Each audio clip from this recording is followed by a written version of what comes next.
Peggy 18.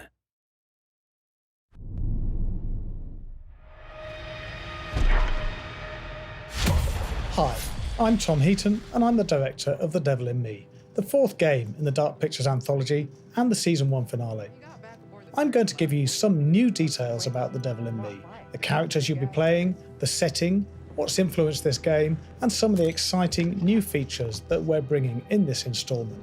I'm telling you, this is going to be great. You said that in Topeka. But first, let's do a quick recap.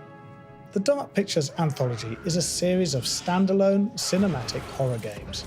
Every story has unique characters and settings, and they all draw from different subgenres of horror. All the games are introduced by the mysterious and intimidating curator who you visit in his book-lined repository. I do enjoy seeing a familiar face. You've already had the opportunity to play 3 of the stories that he keeps on those shelves: Man of Medan, Little Hope, and House of Ashes.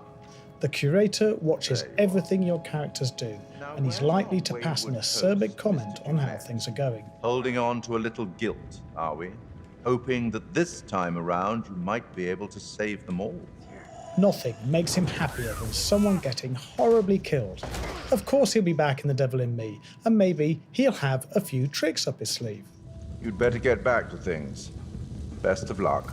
Perhaps you've spotted that all the previous stories draw on something that already exists in the world, a myth or historical fact.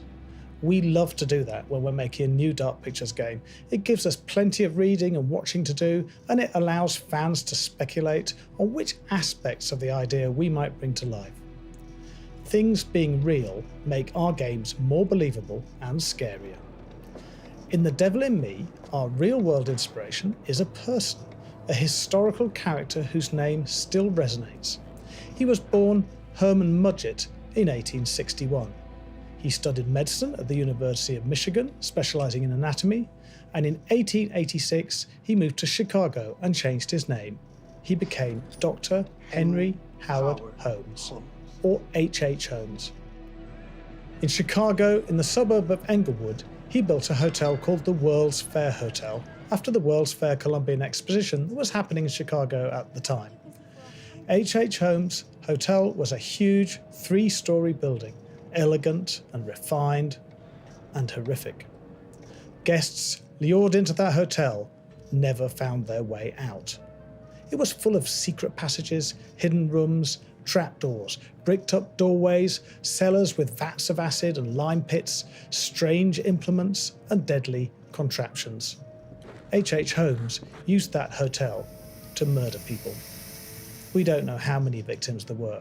At his trial, Holmes confessed to 27 murders, but there is speculation that the number was much higher. The building became known as the Murder Castle. At his trial in 1896, Holmes said to the judge, "I was born with the devil in me. I could not help the fact that I was a murderer, no more than the poet can help the inspiration to sing." He was hanged in the prison yard, and at his request, his body was encased in concrete to make sure that his spirit didn't escape and murder more people.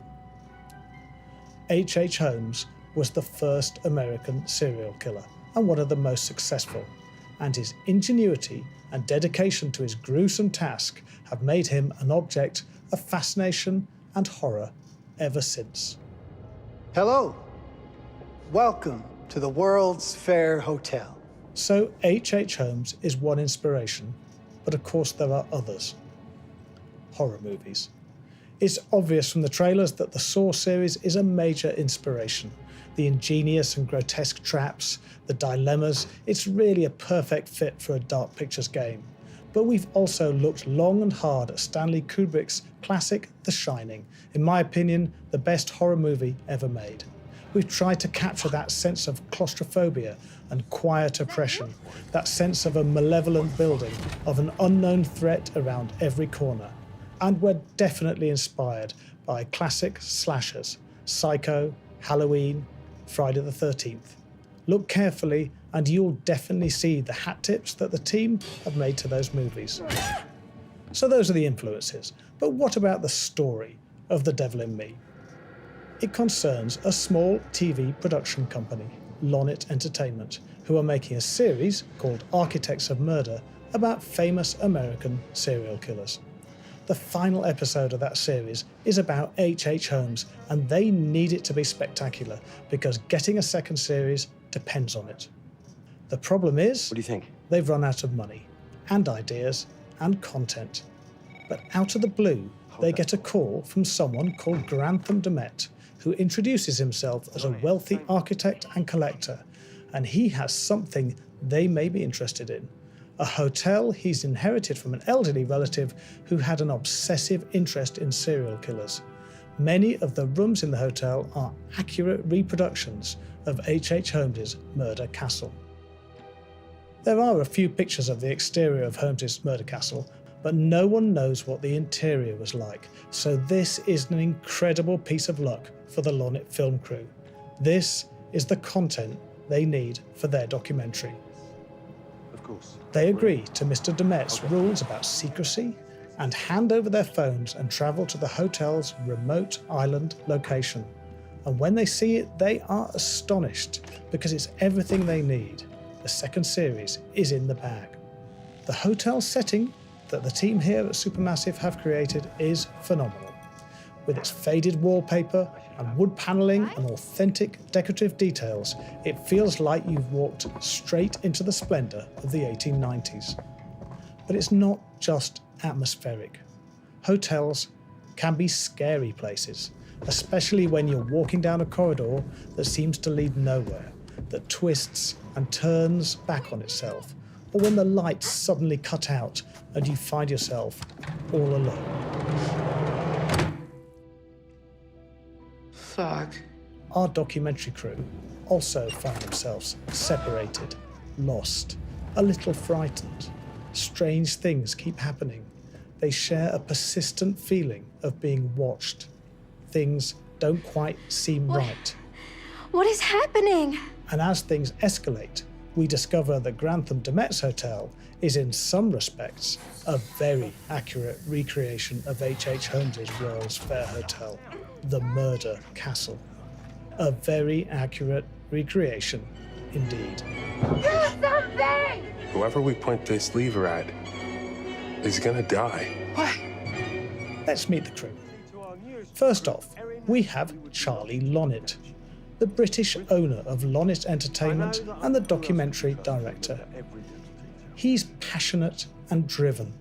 All that matters to him is that they get the content they need, and sometimes that can make him difficult and bad-tempered. Charlie is thinking. She looks a lot like a temper tantrum. Kate Wilder, played by Academy Award nominee Jessie Buckley, is the show's presenter. She's a complex character, introverted and unsure of herself, but with a fierce determination to do the right thing. You don't have to buy it. Mark Nestor is the cameraman and Kate's ex-boyfriend, and there's some tension there. You look good in any light. I'm not worried. You trying to butter me up? Yes. Is it working? Marginally. Jamie Tiergan, their chief grip, handles lighting and electrics, and she's always happy to give an opinion laced with a heavy dose of sarcasm. Kills me to admit it, but Kate is right. Somebody tried to attack Aaron. And finally, Erin Keenan, who's just joined the company as an intern. She's passionate about the audio production, but Charlie has her running errands and doing the accounts. The studio? They're a great bunch, with strong and well-drawn personalities, each with their unique strengths and weaknesses. And as you'll find in any group of people working together, there are conflicts and support networks. There's things to like or love in all of them, but they also have flaws, weaknesses, things they need to improve at, and you'll be controlling them. Will you overcome the internal rivalries and help them pull together, or will you do everything to save your favourite and let the others look after themselves? Can a team of ordinary and imperfect professionals survive a lone murderous genius who considers killing to be a work of art? And that's the question that you, the player, are going to answer. As in all the Dark Pictures games, the decisions you make when playing will have consequences. They will break friendships, make people fall in love, reveal secrets, unlock scenes, and kill people.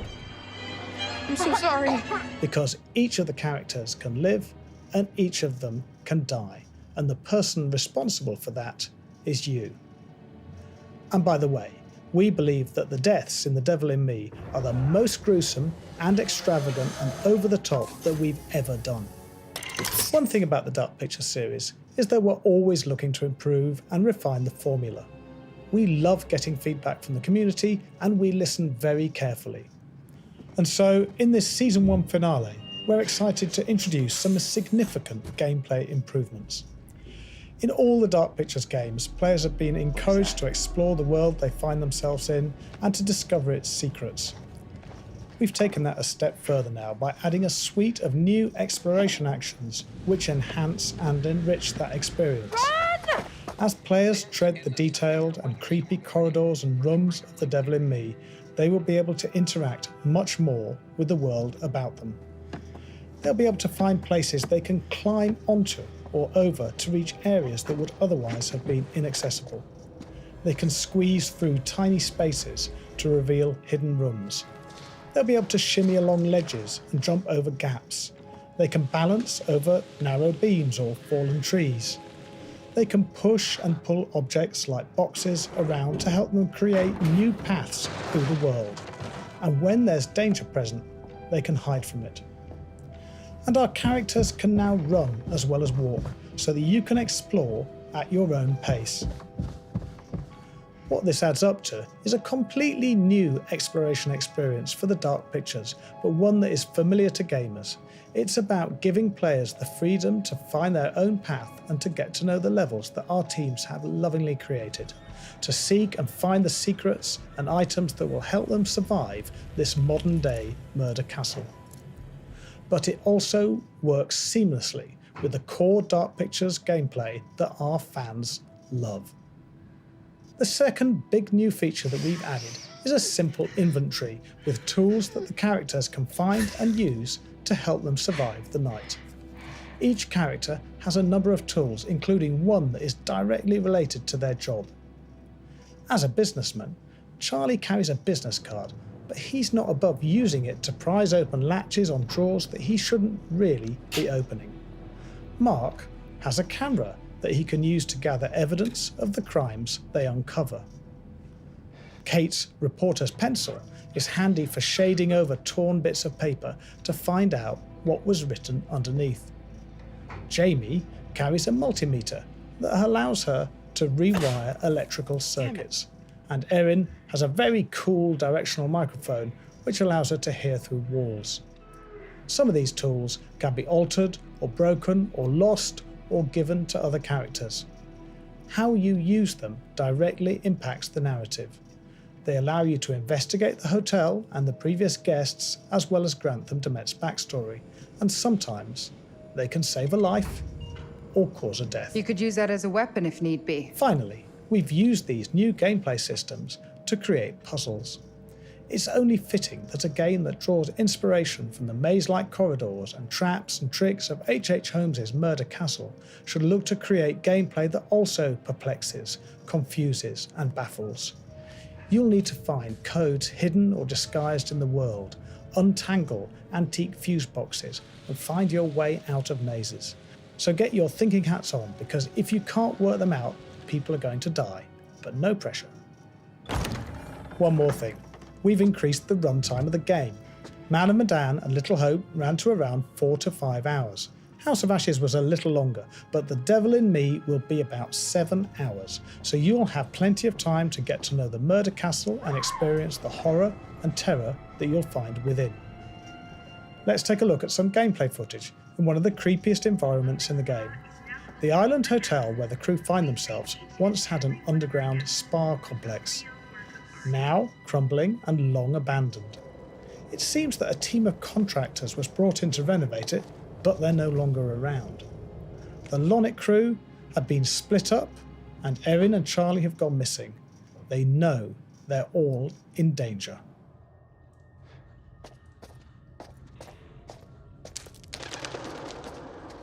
Columbus Spa. This is Laura at reception. What the hell? The Columbus Spa is now open for guests. we treat each and every one of our guests like a real work of art. Son of a bitch. He's watching us.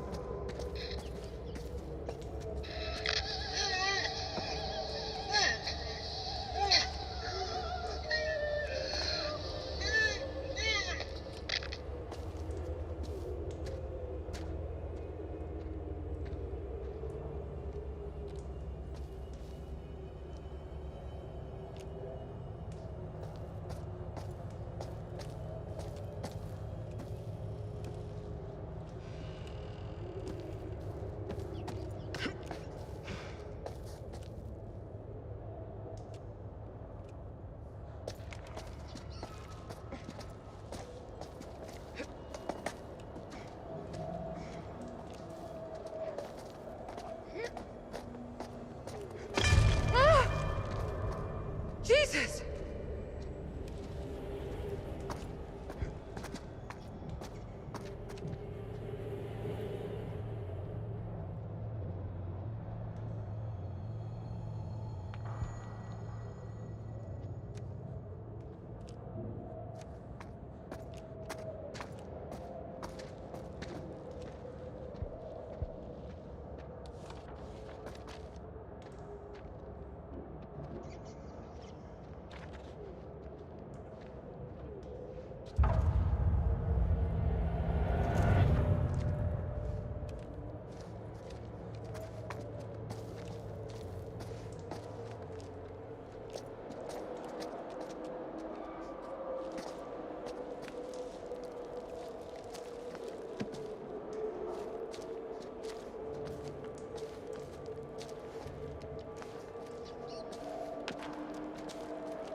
Can all visitors for the couple's treatments please gather by the lobby doors in reception?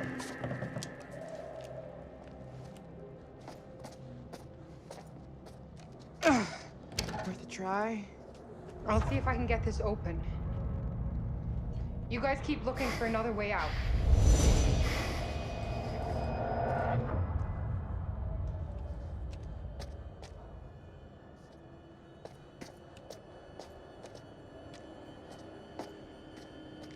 Mark, give me a hand. I think we can bust through this thing. 3, 2, 1, go!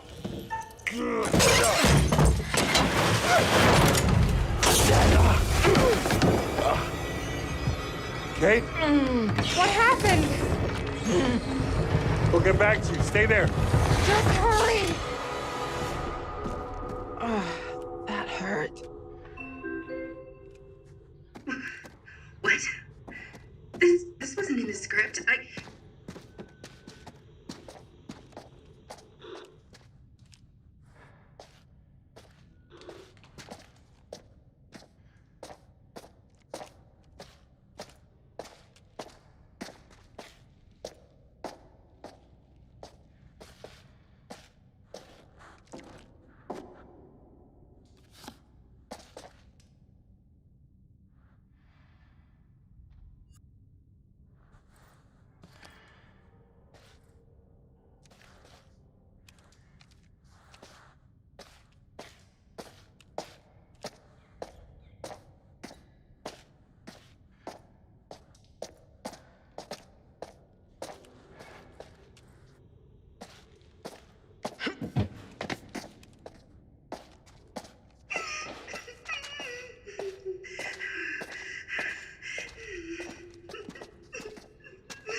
Over here.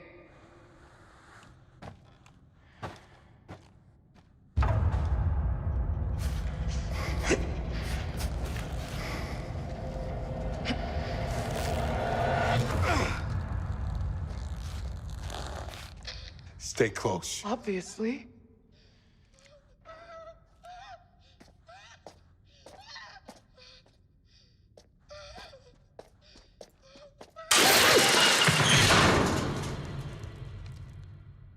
What the fuck just happened?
There's gotta be a way through.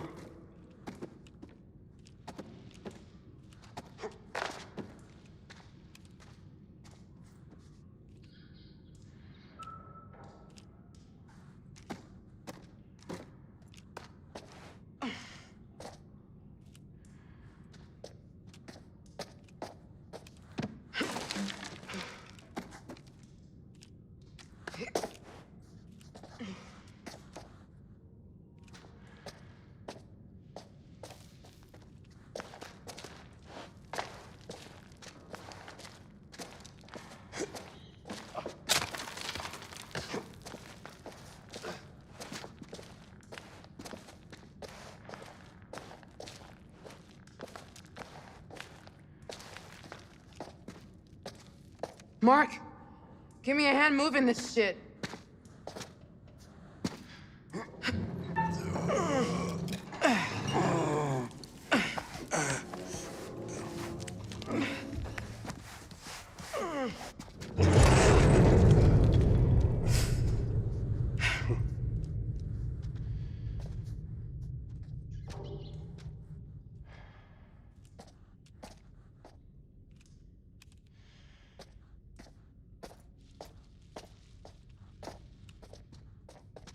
Huh.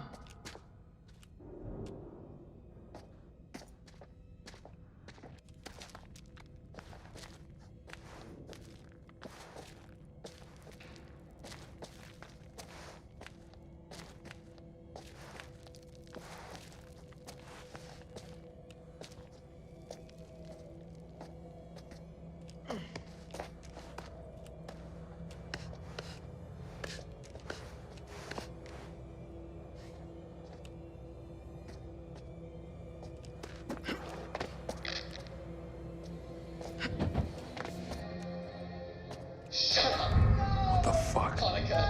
What is this? Is it some sort of message? He's trying to scare us. Tell us something.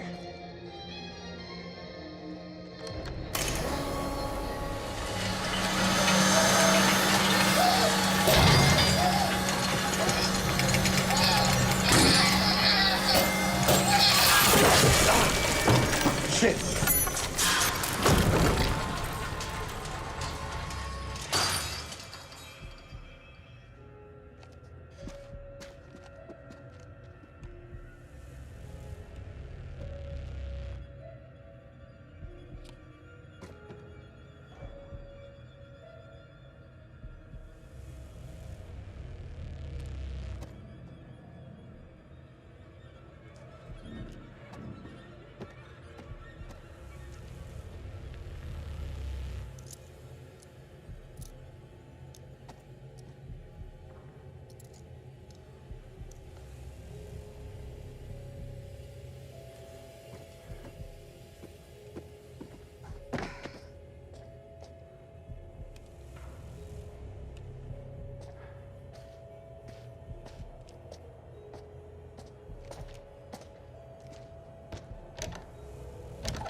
Mark, here.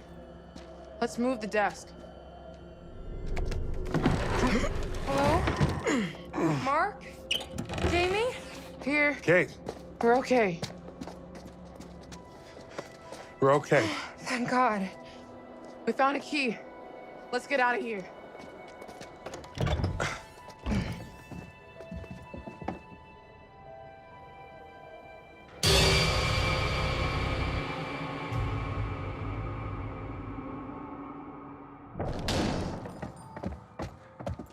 Hear that?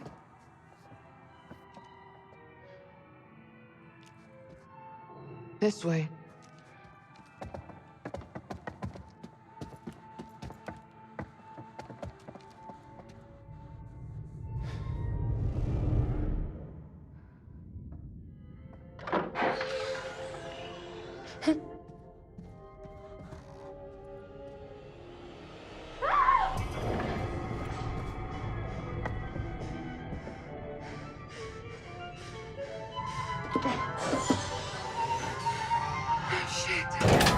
No! Get me the fuck out of here! Kate!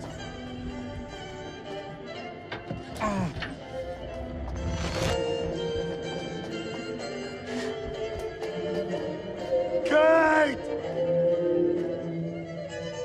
What? What is this? I don't... Get me out of here! Hurry up! It's another trap!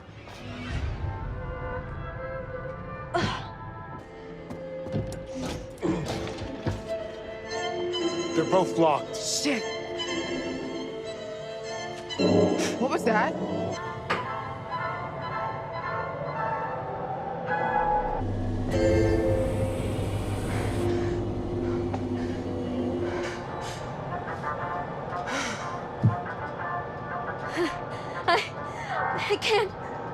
I can't breathe. These windows are welded in place. He fucking wants us to watch. Wait, look. Regulator switch. Will that give them air? No, not both of them. It's sucking out all the air. Whoever we point this lever at is gonna die. What?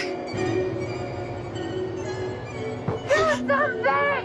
He wants to choose, doesn't he? Oh my God.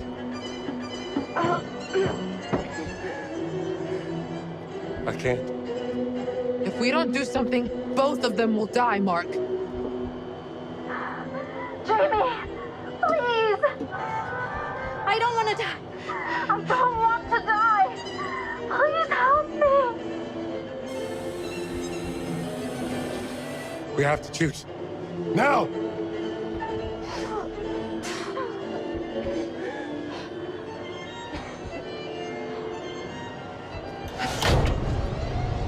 I'm so sorry.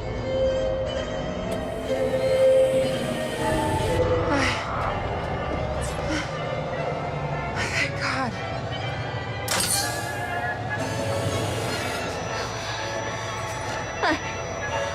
I can't breathe. I'm sorry, Erin. I'm so sorry. Aaron, no!